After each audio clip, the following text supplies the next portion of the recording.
good afternoon everyone. We're here again. Mag-update ko sa inyo sa ating pinapagawang munting bahay. At dahil Sunday ngayon, wala po sila dito sa ating location. Tayo lang mag-check sa kanilang progress. Ito na po siya. Ayan. Ayan, may ano na siya. Tawag niyan, parang ano, gutter. Gutter ba yan?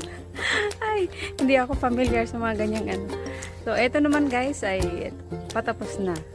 Ayan, yung pintuan, bintana.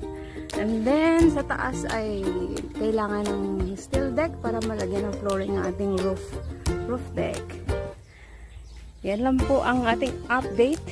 At dito naman sa likod ay ito na po ang ano, forma.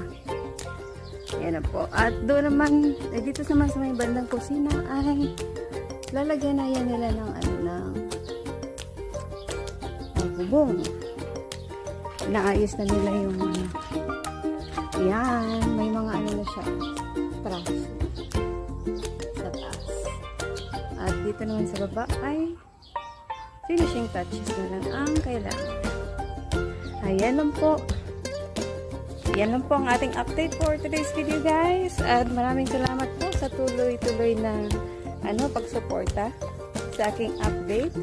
At have a nice weekend everyone. Thank you.